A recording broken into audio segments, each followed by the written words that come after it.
Welcome to the Take Control Podcast, Episode 1, Taking Control of the New Year. What's going on, everybody? Lawrence here with the Take Control crew, and let's try to start off with some reflections on this past year. All right, yeah, that sounds good, man. Hey, everybody, it's Bilal. Before we do that, on a quick segment of Bilal tries to understand current slang, can somebody explain to me what the hell bing bong is? Bing bong. You got this? You want me to get it? No, you got it, Lawrence. You got it. So, it's these YouTubers that are trying to get famous off of the swag of New Yorkers. It all started after the Knicks won their opening game. They're going crazy outside MSG like they just won the finals, and it's just little clips of New York Knicks fans saying "Bing bong, fuck your life," and it's trying to emulate when a train pulls up in the city, the ding ding. So that's now catching on, and I hear it out in California now. So people are catching on. All right. So sports and young people culture, two things I'm not good at. Basically. All right. Anyway, let's jump in. So first thing I guess I'd want to reflect on. I've been doing this for a couple years, not just the last year, but really, and this is a classic that you probably hear on every podcast ever. But waking up early. Yeah. For me, I really enjoy the mornings. I feel like I'm not tempted to look at my phone. There's nobody, no one else is up. Who am I going to talk to? Who am I going to scroll Instagram to see if they're uploading or whatever? And I just feel like I sit down, make myself a nice cup of coffee, and I try to tackle the most difficult thing I have to do that day. Whether it's an assignment or something personal or some tedious thing I've been putting off, I find that in the morning, I'm at my peak, awareness and productivity. And I just like taking solace in that, my hardest task is done. By the time I go to I wouldn't really call it a day job because I'm still in school, but same concept. By the time I get to work right now, whatever I was putting off, it's done. And I could come home after. Sorry, I just cut you off again. I was cutting you off. That makes sense. I was gonna ask, has Butterbeer caught on to the sleep schedule? Yeah. So if anybody doesn't know, Butterbeer is my cat. She actually helps keep the schedule regimented, because cats, I guess a lot of pets, are creatures of habit. So she is up the same time I'm up every morning. She sleeps in the bed with me.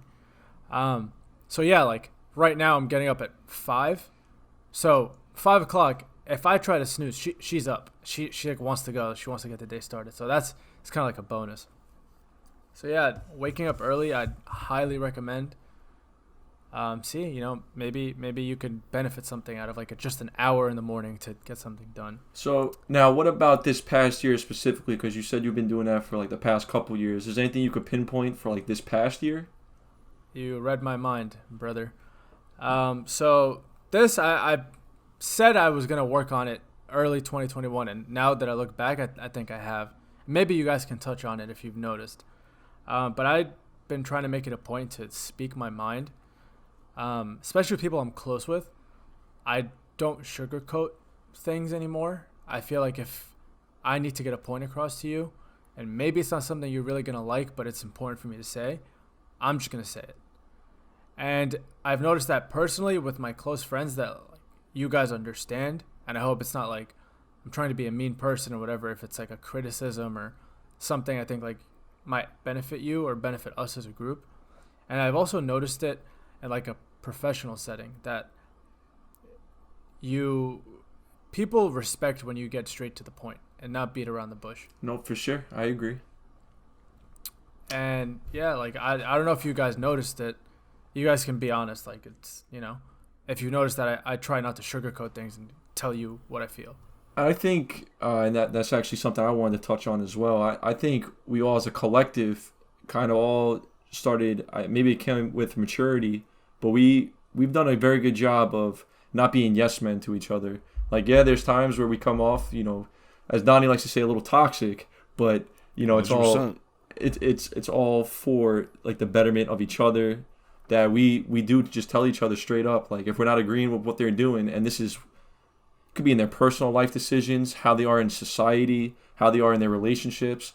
We do call each other out on stuff we have to be held accountable for. And if your closest friends aren't doing it, when you know like they actually have good intentions, they're not trying to be, scumbags about it. Like, a random person calling them out on it. It's coming from somewhere, like with a good heart, trying to tell you like, hey man, like, sometimes you gotta get checked. Yeah, I'd rather one of my friends tell me that I'm basically fucking up than somebody random on the street before. Like, it just helps me think about why they told me about it, and like it helps me just fix it better. And then I have my friends to help me with that as well. Because we're grown men now, dude. Yeah. So to make each other better people, that's what we try to do. You are what you surround yourself with. So if you want to be a good person, you got to surround yourself with good people. Help each other out. Can't be selfish. Yeah, very good points. A little flaw that you said. You said you don't have anybody to text in the morning. You text me every morning. Right. I know Okay. what you're talking about. So Dottie is also up at that hour, and every morning we just text in our group chat like morning. I say morning Don. He goes morning Billy. It's just like part of the routine now. And then 5 hours later, when I wake up on West Coast time, I gotta give a morning shout out to Butters. Yes, sir. So yeah, those are my two big points of like things that I did right this year. That sounds good. Well, for me, what I think I did right this year is mainly just leaving stressful environments. And because I had a lot of mental health problems going on when I was on deployment. It's a very stressful environment. Yeah, it is. With that being said, too, when you leave that environment, you're also cutting off those people at the same time. So when I got home, I'm just thinking about everyone that I don't need in my life. Just cut them off completely. Basically leaving that environment again. Cutting the fat out of my life that I don't need. And it's been a game changer. And I feel like I will be bringing this on with the new year. Basically, if I don't need you, you're gone. That's the best way to do it. Are you talking this in terms of like friendship or relationship, or just in general? Just in general. I've cut off multiple friendships this year, and it's really been, my mental health has really peaked because you don't need that. You don't need those people bring you down in life like all the time. So mainly friendships I'm talking about. Family, haven't really had a problem with family, but that's not a problem. And relationships, somewhat, but that's a little different for me. Gotcha. No, and honestly, I don't want to make it seem I didn't do my homework, but you both hit on very key points that I also have, I felt have done right this past year. Keeping it real with not only just my friend group, but I guess with people in general is something I really have stressed to do, because that's how I want to be treated. I don't. It's one of my biggest pet peeves when somebody thinks they're gonna hurt my feelings by telling me something I need to hear. It's just something as simple, something as simple as like, oh, you got something stuck in your teeth, like, oh, you think you're gonna embarrass me, but no, you're helping me out because now I don't look like a fool in front of other people.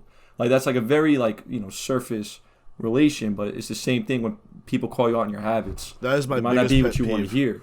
That is my biggest pet peeve, when I'm walking around with something in my face or in my teeth and nobody says anything to me for about an hour. And it's they think they're going to hurt your feelings, but really they're helping you. Yeah. And then a random person comes up to me, hey, bro, you got something on your face. And I look at my boy, I'm like, what are you doing, bro? You're not going to tell me? Yeah, it's definitely a stigma to be changed. I think you've got a booger right now, bro. Yeah. No, but I do also agree with your point, Don, and that's good that you're also implementing it yourself, and me as well. I came back from deployment earlier this year, and a lot of I won't say all my friend groups at work, but there's a couple friend groups at work where it's very at work, working with each other, like, you associate, you have a good time, but outside of work, there's plenty of times where I'll get invited to stuff, and I used to just go. I didn't want to be that guy that like declined it. But I noticed that like I'm not really, in a sense, happy where I want to be. I'm like kind of forcing myself because I don't want to be that guy that's like, oh, he's a flap. Oh, he never hangs out outside of work. Oh yeah. But I really shifted that this year, where it's just, if I don't want to do something, if they take it the wrong way, then that's on them. That's not a relationship I need. And that's happened with I wouldn't really call them friends, but with acquaintances that they have a genuine dislike towards me now, because I don't want to go, do X, Y, and Z. I don't want to go out to the bar on a Friday night. I don't want to go on a hike on a Sunday morning, where things I used to do just to do it. And I expressed this. I was like, I'm gonna be honest. I just don't want to do it. It's nothing that personal to you guys, and they take it the wrong way. And it was bothering me a little bit, but it is what it is. There's only so much you can control.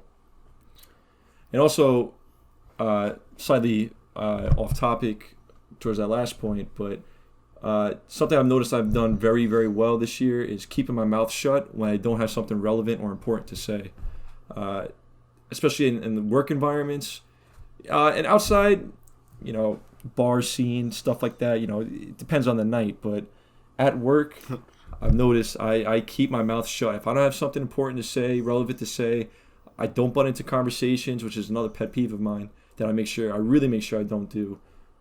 But I make sure I'm educated and understand what I'm saying when I open my mouth. And that's a huge turning point that I made mentally, and I've noticed it a lot this year.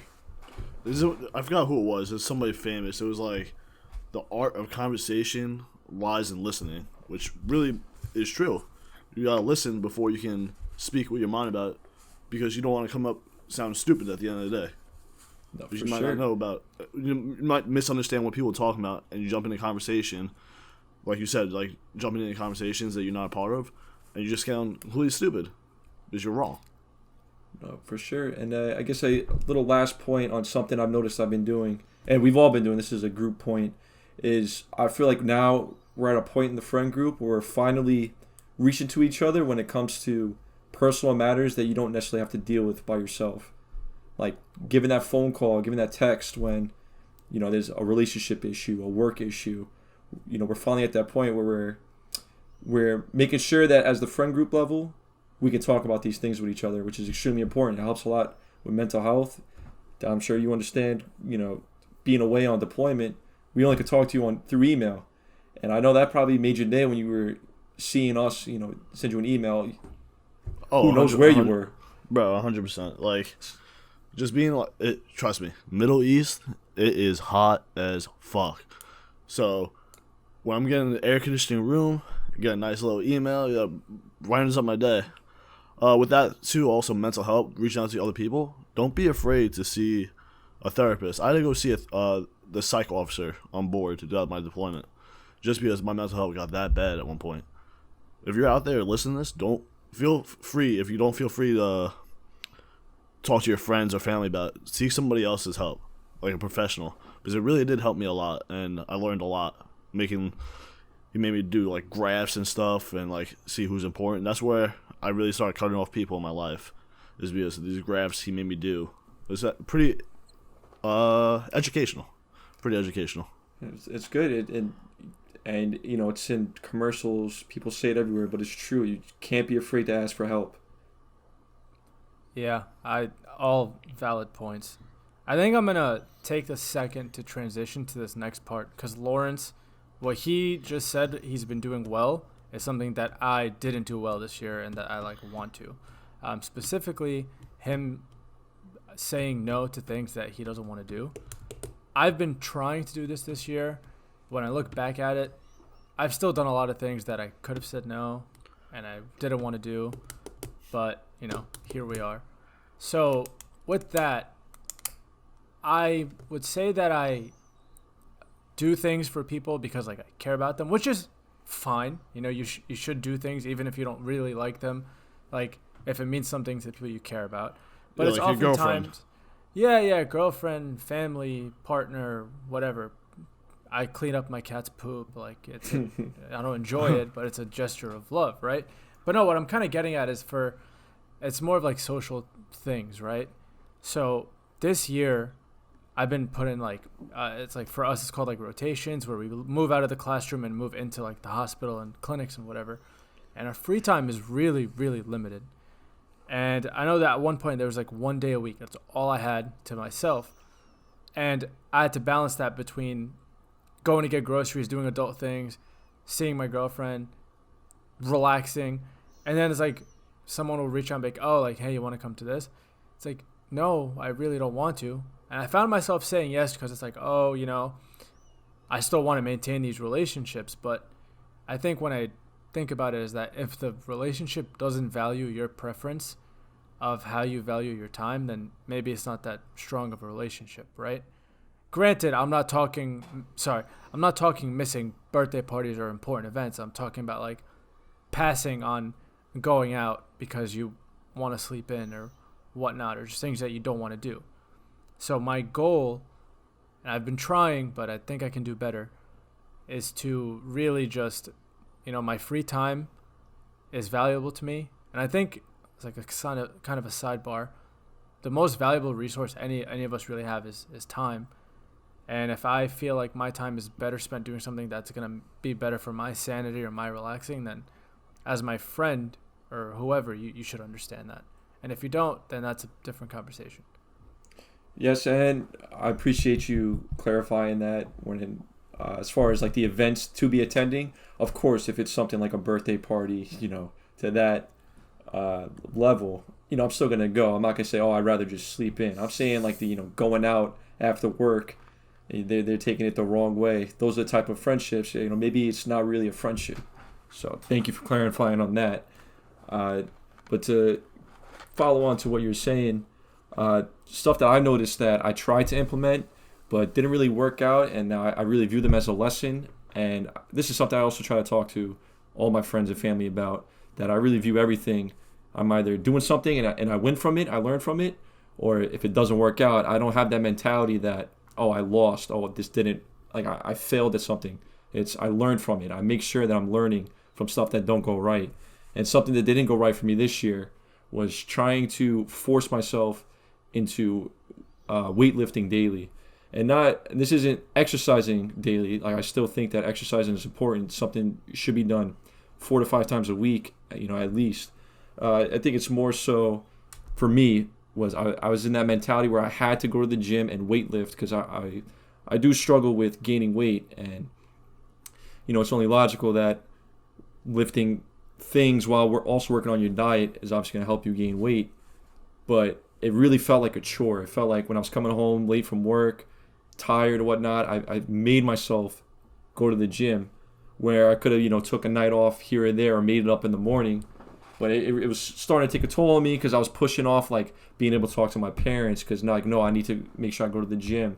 And I learned from this that I have to shift that mentality into, I don't have to go and do this because, it's something that I'm going to stay on top of, and I could more so do what I'm going to enjoy doing more. Like I enjoy running, and running is still keeping myself active, but I don't have that mentality like, oh, I need to run.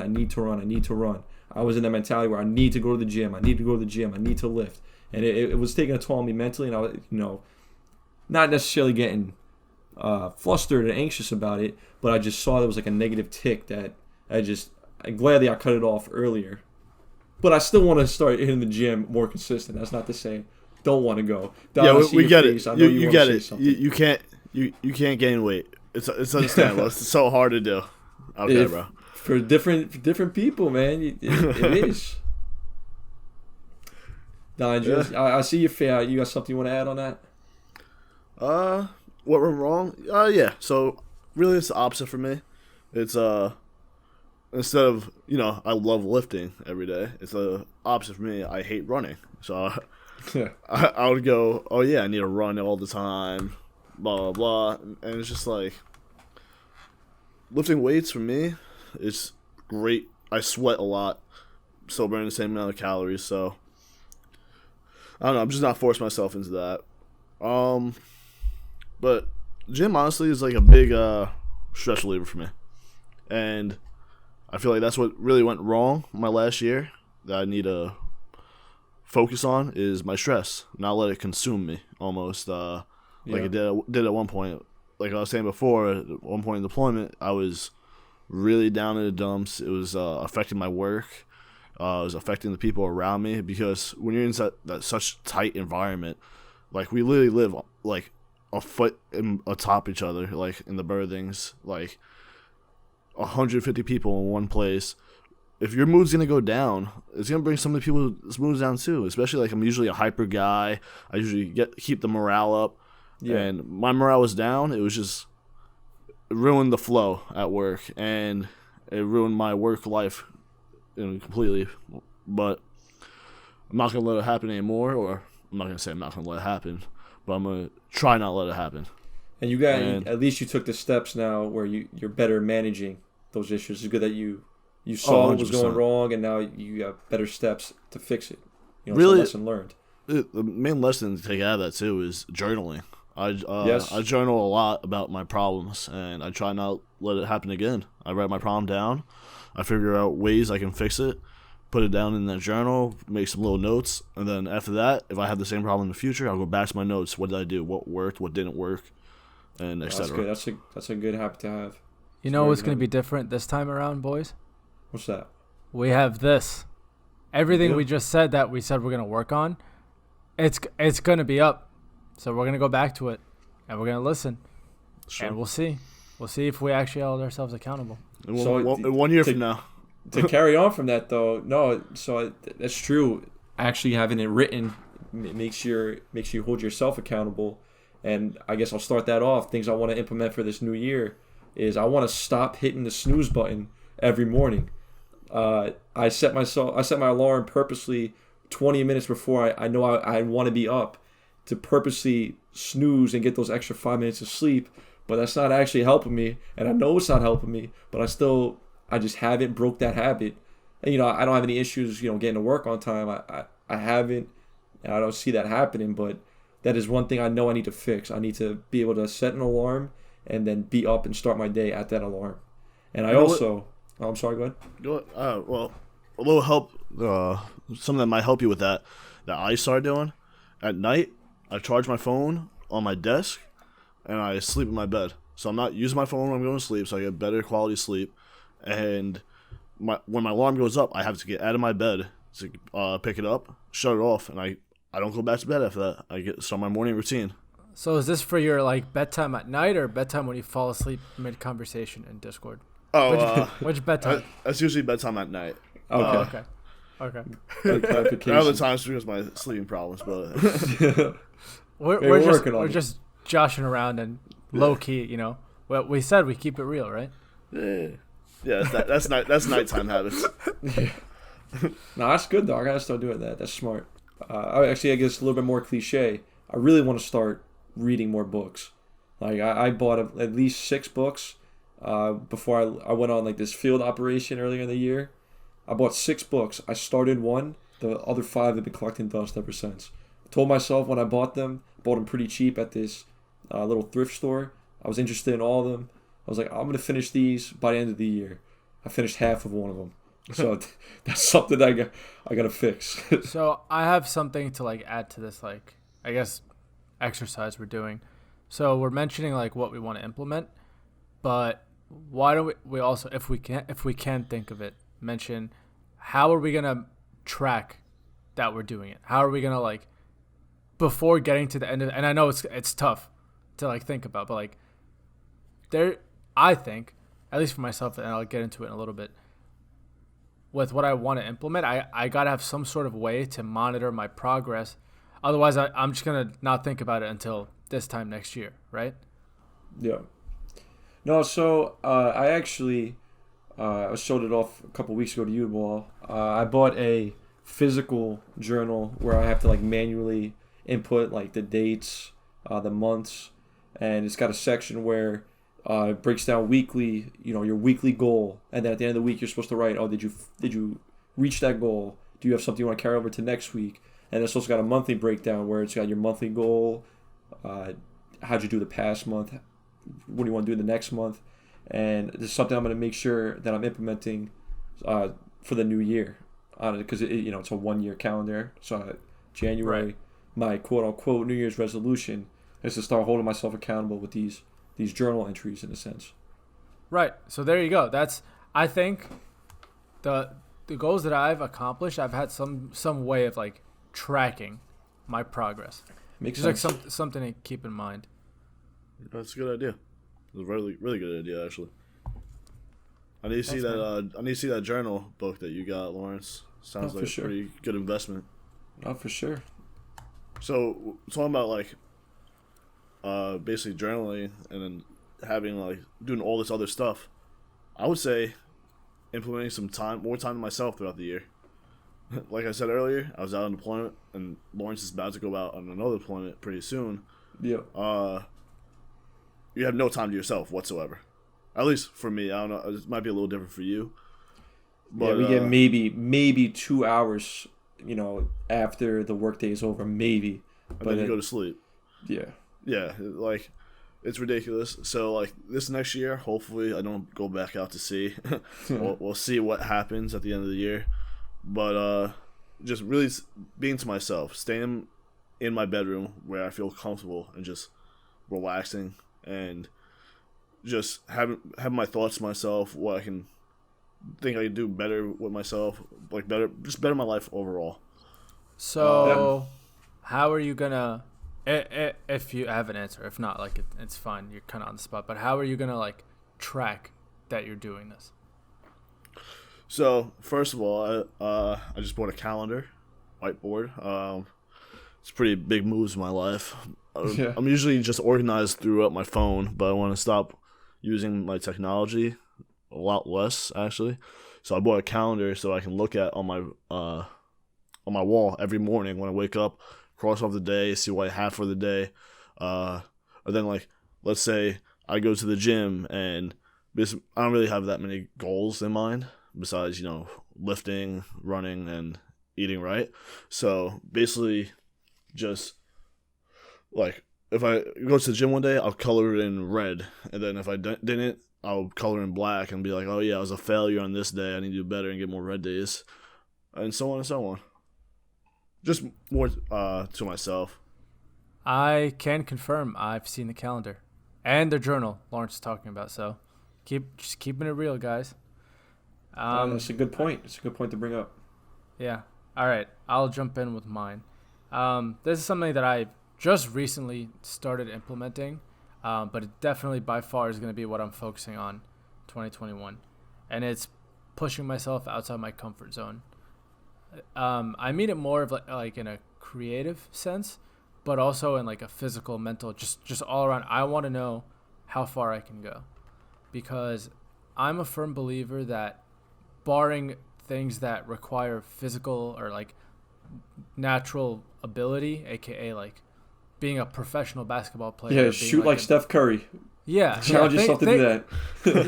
yeah. Things that like besides things that need some sort of natural talent, you can accomplish literally anything. Like, what's the difference between a regular average Joe and like a CEO of like a Fortune 500 company? Sure, you could talk about like opportunities and whatnot, and I respect that, and that's valid. But at the end of the day, the thing is, it's just hard work. So I want to see if I really put in the work in different things that make me uncomfortable, which I'll get into momentarily, how far I can go with them. So the first thing I started doing, and I started this earlier this year, mainly out of boredom, but cooking. And these guys will attest. Like I sent to the group chat like things that I've like cooked and like what I'm proud of. But I wanted to like get a little more creative in the kitchen and see if I could pull off certain dishes, which I feel like I have. So that was like one thing. And then most recently I said, you know what? I want to start doing this creatively. So as I mentioned on the last episode, if you haven't watched it, it's up. You should watch it. I do photography as like my main hobby on the side. And I've had like a certain style for a while. And I said, you know what? I'm going to switch it up and do something completely, entirely different. Editing styles that I don't know how to do, that aren't me. Thinking about the way I take the picture rather than just like, oh, this looks cool. This is going to get a lot of likes. Like, this is going to blow up. It's more of like composition. Again, it's just things that I didn't think about. And most recently, I like agreed to do like an opportunity for someone's going to like propose, and they are trusting me with those pictures. So I didn't back down. I said, you know what? This is what I need. I need like a challenge, and I need to figure out if I can rise to it, which I believe in myself. Like, yeah, I can pull this off for them, and hopefully they'll like it. It's cuffing season for real too. Not to cut you off, but I swear there's been like I've seen like at least 7 different proposals this past month. Oh, yeah, 100%. man. And then the last thing that I'm like pushing myself outside my comfort zone in is in like physical fitness. Because I've had my, flings with the gym. I'll go for a few months, I'll stop. I'll go for a few months, I'll stop. But I'm trying to like, what I really want to do is do a Spartan race sometime in 2022. Those are fun. It's got a lot of things that I hate running. I don't actually enjoy physical exercise, to be honest. I like the feeling like right after sometimes and like noticing progress. But everything about a Spartan race or Spartan, I think they're called Spartan race. Spartan race, mud run, yeah. Yeah. And you guys know me. Every single aspect of that terrifies me. I hate it. It's literally everything I don't want to do. Just throw a beer in, and then you'll really have a nightmare. Oh yeah, exactly. all the things that I don't want to do, but I'm gonna try to make myself do it. This is like a pending on like time to like get in shape and stuff, but I'm working on it. Yeah, after that, you gotta come out drinking with me too. Yeah, keep dreaming. It's a shame on the distance. I love mud run, Spartan races. They are some of the funnest things to do. It's just COVID kind of put a stop to a lot of those. So I haven't done one in a while, but they're fun. If you have interest in it, just do it. Even if you're not like the greatest runner, like I've done it with family, cousins, my brother, and like they're not necessarily runners by any means, but they still have a good time. Just you could do it with friends. You don't have to compete for time. It's just challenging yourself. It's a great thing. And the way I've been keeping track of, sorry, I'm like asking myself the question I asked you guys, but the way I've been keeping track of like me pushing myself outside my comfort zone is like I'm keeping track of all the different like endeavors that I'm like doing. This podcast is us all doing that without really like thinking about it. It is. But to me, it's like, yeah, you know what? This is a different art form, a different space. Yeah, Donnie and Lawrence said they want to do it. Yeah, let's do it. I'm jumping in. And this kind of like part of it, like pushing outside your comfort zone, the intentional part of like finding something like a Spartan race that I know I'll hate and making myself do it. But the other part is saying yes to opportunities that maybe they don't seem like all that to you, but you don't know until you jump in and see how far you can run with something. Again, a podcast is like a great example of this. Yeah, I feel like for all three of us, we are mainly people that once we get our mindset to something, we really just run with it. Like get engulfed in it. Yeah. It's like a double-edged sword. Double-edged sword for me. I sometimes get too invested. That's why I get burnt out. There's a running joke that I buy games and don't play them because I get very, very invested in something to the point where I sometimes just burn out, and then I just don't want to deal with it. Guys, literally growing up, Lawrence would buy a game. He'd get really, really into it. He'd make us all go get it. He'd easily be the best, and it wouldn't even be fun anymore. Like he was just smoking everybody, and then he'd move on. And we're still like invested in the game. Yo, Lawrence, want to play? Nah, I'm not feeling it. Still happens to this day. Sometimes. Maybe that's something to implement.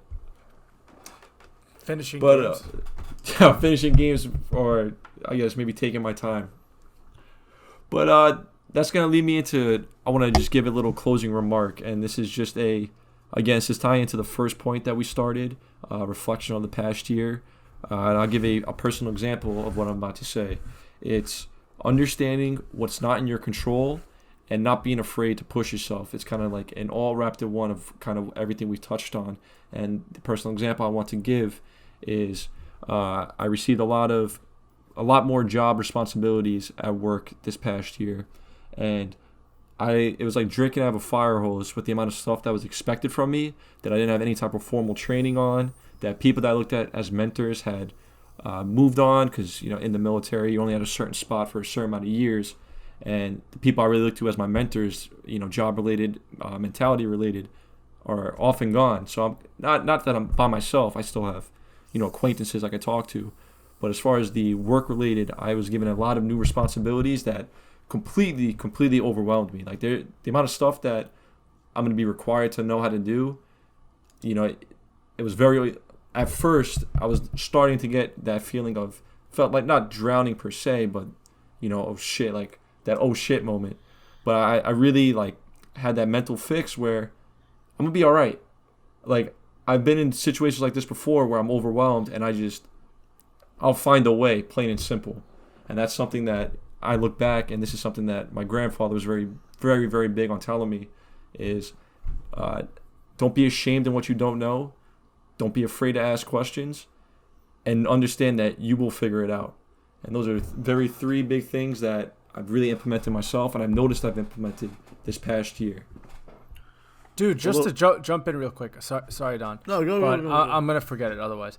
You said a line about like you'll find a way. One of the quotes I've been living by, and I have no idea who said this.